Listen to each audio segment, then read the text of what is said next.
primer eje.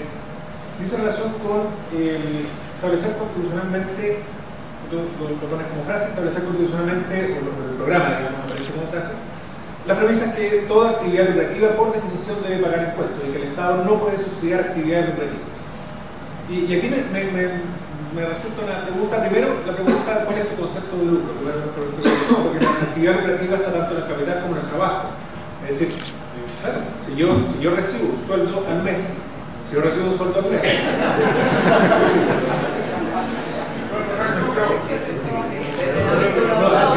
cosa es tener lucro, una cosa es buscar el lucro y otra cosa es tener fines de lucro, que son dos cosas distintas. Por eso me gustaría que precisaras cuál es el concepto que tú manejas de lucro, al menos para los efectos del programa.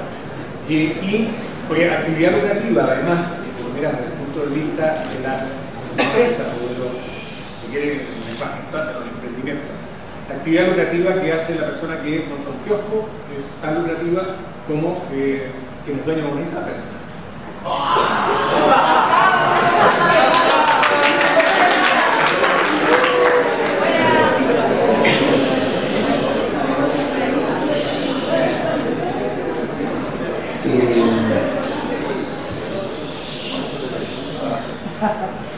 En economía existen lo que se llaman los factores productivos. Y cada factor productivo, capital, trabajo, tierra o recursos naturales, tiene una remuneración. Esta remuneración, en el caso del trabajo, es el salario. El salario nunca ha sido lucro. Es el resultado de una actividad que dice directa relación con el trabajo propiamente tal. Ahí no hay lucro, ahí hay simplemente una compensación. Es como si yo viviera solo en una isla y yo recolectara los frutos de los árboles. Yo no estoy lucrando, yo estoy haciendo una actividad laboral de la cual yo necesito para poder reproducir mi fuerza de trabajo, mi fuerza física, biológica. Por lo tanto, en el trabajo nunca hay lucro. El lucro, fundamentalmente, es la rentabilidad del capital, es la remuneración del capital, no es del trabajo ni siquiera de la tierra, porque la tierra tiene un valor, hace un aporte al proceso productivo. El que no hace fundamentalmente ningún aporte es el capital, porque el capital es la suma y la acumulación de otros trabajos y de otras producciones que han sido acumuladas en el proceso histórico, y el único que lucra es el capital. En consecuencia, para mí el lucro es eso, ¿no? Y no solamente eso, sino que además no es lo mismo hablar de un kiosco, porque muchas veces en un kiosco de la esquina se confunde el trabajo de la persona con el lucro. No es lo mismo, porque él no está considerando su trabajo. El tipo que pone un kiosco trabaja todo el día. El lucro siempre proviene de organizar el trabajo a terceros, de obtener una renta, un porcentaje del trabajo que hacen otros, que eso es lo que hace el capital. El capital organiza el trabajo y obtiene una ganancia, pero no de su trabajo, sino que del trabajo de terceros. Por lo tanto, la asimilación entre un kiosco de la esquina y una ISAPRE no es lo mismo, porque muchas veces ese lucro supuestamente que tiene el kiosco es la remuneración del trabajo de quien es dueño de ese kiosco, que no es precisamente lo mismo. Bueno, nosotros creemos que toda actividad lucrativa, en primer lugar creemos que debemos reducir a la mínima expresión el lucro en la sociedad. Si hay algo que yo sostengo reiteradamente es que el peor de los males de la humanidad es el lucro. Cuando las sociedades se organizan en torno al lucro, pierde el sentido de razón. La economía pierde su sentido de razón. Porque el objetivo de la economía, de la ciencia económica, es organizar los recursos para obtener la mayor satisfacción de necesidades. Pero cuando yo organizo los recursos para obtener el mayor lucro posible, satisfaciendo las necesidades, cambio la razón de ser, la esencia de la economía propiamente tal. Y como el capitalismo es muy difícil superarlo en el plazo de un gobierno, la propuesta nuestra necesariamente es que todas las actividades lucrativas deben ser restringidas lo más posible Y el lucro como práctica debe ser sometido a altas tasas de impuestos, porque nos parece que son actividades, son prácticas económicas que no están en función directa de lo que es necesidad humana y satisfacer sus básicos y elementales bienes que permiten una existencia medianamente feliz. Eso es lo que yo puedo decir al respecto.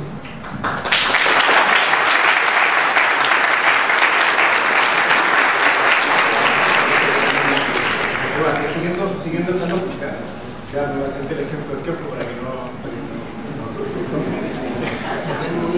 Está bien, pero si una persona entonces se compra un auto para poder conducir, para poder trabajarlo como taxi, a la persona le va bien y se puede comprar un segundo auto y contrata a otra persona para que lo conduzca, por ejemplo, no puede conducir los dos autos a la vez, ¿eso entraría dentro del concepto de lucro? Pero yo te voy a poner otro ejemplo parecido.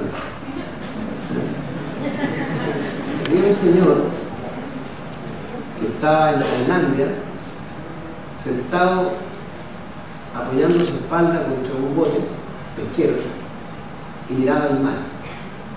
Y llegó un turista norteamericano, ¿no? Y le dijo: hombre, ¿qué estás haciendo ahí? Él le dijo: mirando el mar, le dijo, contemplando. ¿Y este bote de quién es? Es mío. ¿Y por qué no estás pescando? Que ya pesqué. Bueno, pero ya lo que necesitaba lo obtuvo. Bueno, le dijo, pero entonces, ¿por qué no sales a pescar de nuevo? Y lo que recolectas lo vendes en el mercado. Y el pescador le dijo: ¿para qué voy a hacer eso? Porque si genera un excedente, entonces tú te la puedes comprar otro bote. Y vas a poder contratar a una persona y vas a poder sacar los recursos, los botes a pescar, y después vas a poder tener más recursos pesqueros. ¿Pero para qué voy a hacer eso? Bueno, porque si haces eso, lo venden en el mercado, puedes tener una flota de barcos. ¿Y para qué voy a hacer eso? Bueno, porque va a llegar el día en que tú ya no vas a necesitar trabajar y poder sentarte a contemplar el mar directamente, sin trabajar. Bueno, pero eso es lo que estoy haciendo ahora. Esa es la trampa de tu pregunta, ¿entiendes?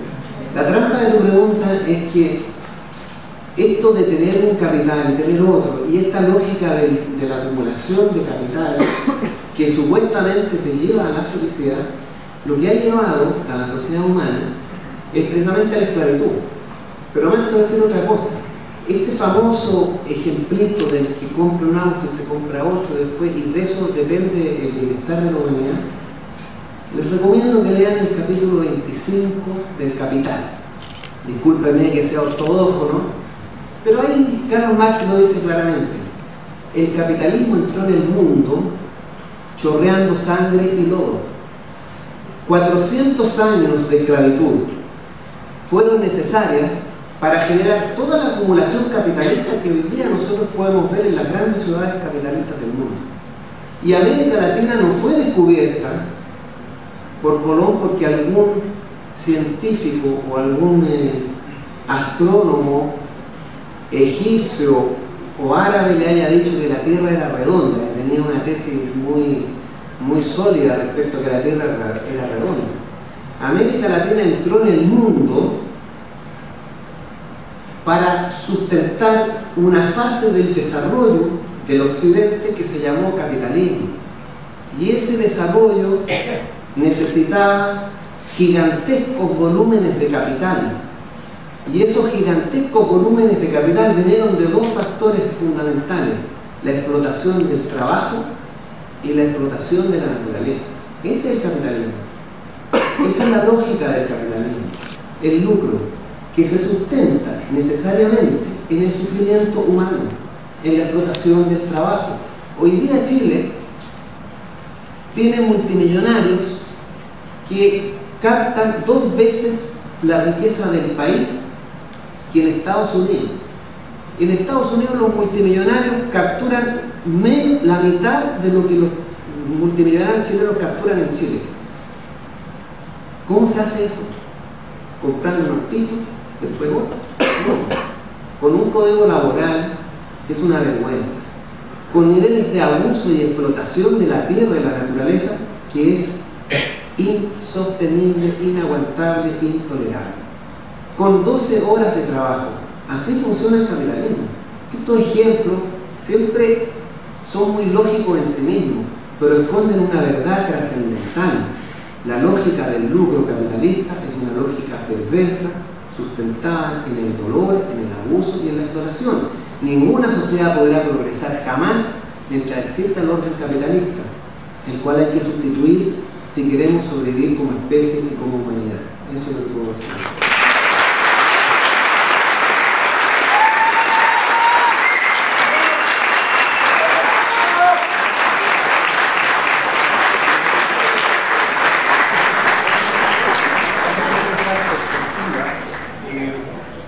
¿Cuál sería entonces el modelo de desarrollo, el modelo de crecimiento que tú postulas? El modelo de crecimiento es el que me importa. O sea, crecimiento económico. Nosotros somos un país con $20.000 per cápita. Bendito sea el Señor Dios del universo. Más ricos de América Latina. Pero el 99% de sus ingresos per cápita son $720 nomás. Y la mitad de los trabajadores en Chile ganan menos de 250.000 pesos. Y son 12 horas de trabajo. Y las mujeres, la mitad de las mujeres no ganan más de 205.000 pesos. Y muchas mujeres en Chile trabajan con pañales desechables. Y se les descuenta la ida al baño del bono de producción. Ese es el país que nosotros estamos viviendo. Exitoso país que crece, que se expande y que aterra al ministro de Hacienda porque la posibilidad de una asamblea constituyente hace huir a los inversionistas extranjeros. Que se vayan. Y que se vayan todos y lo más pronto posible.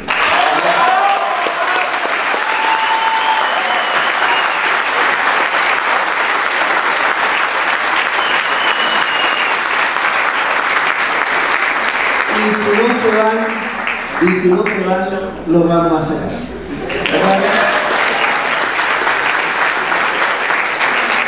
Y esto lo digo porque esta inversión extranjera es expoliativa, es ladrona, es usurpadora. Se roban el cobre en Chile. Ustedes se preguntarán, ¿qué beneficio tenemos nosotros con la inversión extranjera que están en el cobre? ¿Ustedes lo han visto acá en Antofagasta? En Calama han visto el gran desarrollo que permite el cobre, ¿lo han visto? Entonces, ¿dónde está el beneficio que tiene Chile? Han invertido menos de $40.000 millones en los últimos 30 años y se llevan todos los años por lo menos $40.000 millones. Nosotros vamos a nacionalizar el cobre y vamos a tener todos los años $40.000 millones. No necesitamos esta inversión extranjera, que es una inversión ladrona. Nosotros no necesitamos más capital, hay $160.000 millones. Los trabajadores somos dueños de $160.000 millones puestos en instrumentos especulativos que lo único que saben es perder plata y perder plata, ¿no? Hay capital suficiente para sostener el desarrollo de este país. No necesitamos a los inversionistas extranjeros, no a estos por lo menos, que no son inversionistas, son piratas, filibusteros, enviados por la corona española o la corona británica para extraer la riqueza de América Latina como en tiempos de la colonia, porque estamos más o menos igual. Por lo tanto, no lo necesitamos. ¿Qué es lo que nosotros decimos? Bueno, vamos a invertir en educación. Vamos a convertir cobre en inteligencia. ¿Qué les parece? Más o menos. Pero no solamente invertir en inteligencia, porque cuando usted gasta plata en la economía chilena y duplica el presupuesto de la educación, usted va a tener actividad de empresas medianas que van a construir las escuelas. Va a tener más profesores contratados, porque vamos a reducir el número de alumnos por profesor. Y vamos a tener más libros. Y vamos a tener mucho más servicios aportándole a este sistema educacional. Y eso es actividad económica, eso es empleo, eso es actividad productiva. Vamos a exigirle a las empresas en Chile que hagan inversiones en tecnología sustentable. Esto implica tener plantas de tratamiento. Plantas de tratamiento son ingenieros, son especialistas en abatimiento de costos ambientales, son suministros de otras actividades, es otro rubro de la actividad productiva. Vamos a duplicar la inversión en salud, y eso es lo mismo, más hospitales, más suministros, más enfermeras, más psicólogos, más de todo. El modelo de desarrollo para nosotros es da lo mismo si crecemos al 10 o al 20%. Yo te voy a poner un ejemplo para que quede claro. Si la economía crece al 10% produciendo armas de destrucción masiva, ¿es mejor o peor que aquella economía que crece al 1% produciendo educación, salud y vivienda? ¿Qué es mejor? Esa del 1%, ¿no? Y la otra no importa significativamente, ¿no? Porque finalmente acá lo que importa no es tanto el crecimiento económico, sino que qué tipo de crecimiento económico tenemos y cómo distribuimos este crecimiento, porque en Chile puede crecer todo lo que quieran el producto, pero lo que crece la economía chilena se lo lleva el señor Lux y Mata y Angelini a su bolsillo. El año 2011 duplicó el señor Lux en su capital, un solo año duplicó su capital. El mismo año que los estudiantes estaban en las calles exigiendo y demandando derechos, y la respuesta del Estado fue la misma de ayer: brutalidad, violencia, apaleo. Yo me pregunto lo siguiente, porque en Chile ¿saben qué pasa? Que invirtieron el sentido de la cordura. Exigir derechos en Chile es un delito, y cometer delito es un derecho. El señor Polman, que es un delincuente, ¿no?, le paga a sus proveedores en 6 meses, a los trabajadores, al 90% de sus trabajadores, menos de 300.000 pesos como salario, y le reprograma las deudas a sus clientes. A este señor han visto que la policía entra a su casa y lo apalea, como apalaron ayer a los estudiantes universitarios que pedían derechos. El que pide derechos recibe pago y represión.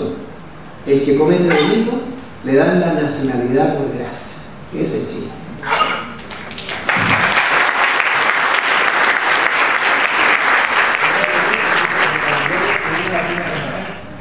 A la hora de oficializar las verdades de Chile, necesariamente pasan por el filtro de los editores y los empresarios dueños de los medios.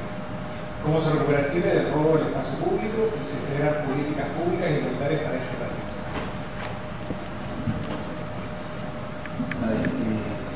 No puede haber una sociedad democrática sin medios de comunicación diversos, plurales y democráticos.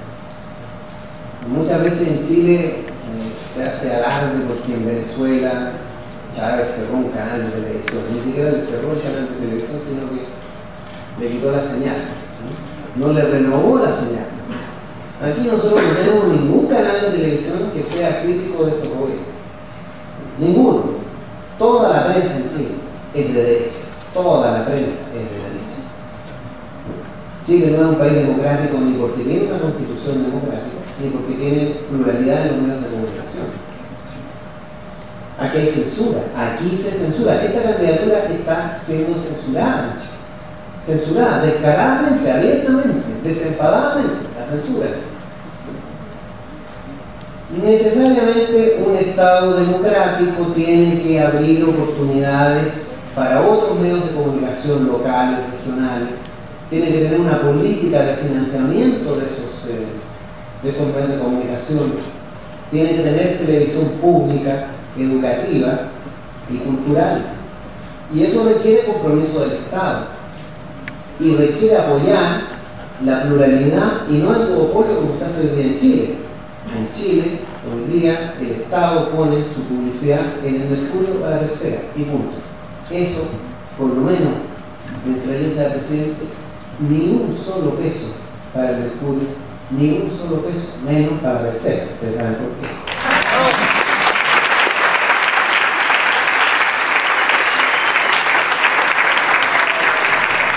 Quiero agradecerles de verdad porque esta candidatura ha costado mucho, requiere mucho esfuerzo físico de muchas personas, ¿no? Cansancio. Esto es como hacer evangelización. Hemos evangelizado este país tratando de que entendamos que somos sujetos de derecho. Yo les digo que eso es lo único importante de esta historia. A nosotros nos han cambiado el sentido común, la subjetividad. Esto de ser sujeto de derecho, ¿qué es eso? Me preguntan en tantas partes. ¿Qué es eso, ser sujeto de derecho? Si yo estoy feliz siendo un costo, ¿no? Estoy feliz siendo un ser sumiso.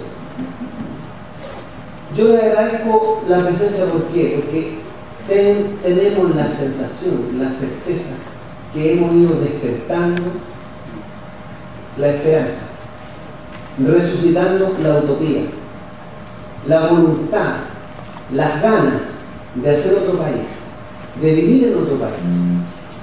No podemos ser un país feliz. Chile es un país triste, porque es un país sin derechos, es un país humillado, un país sometido, y ningún país sometido y humillado puede ser feliz. Y lo que nosotros hemos ido despertando, esa vocación por recuperar la libertad, la dignidad y la felicidad. Y eso pasa necesariamente porque todos ustedes se constituyan en actores políticos con una sola vocación: construir en Chile un orden basado en los derechos. Tenemos que fundar Chile de nuevo. Eso significa nacionalizar el cobre, eliminar la AFP, instalar un sistema de educación pública y gratuita y también un sistema público de salud. Cambiar esta constitución fascista, antidemocrática, hija de Pinochet, bendecida por la concertación y la alianza. Ese es el mandato fundamental, pero también se los digo, acá son ustedes los que tienen la llave de la historia. No la tiene un presidente, no la tiene un nuevo gobierno, la tiene un pueblo. Porque, como cantábamos hace mucho tiempo atrás, esta vez, enténdanlo bien, y entendámoslo bien, no se trata de cambiar a un presidente. Se trata que nosotros, como Chile, como país, construyamos un país totalmente diferente al que tenemos hoy. Muchas gracias.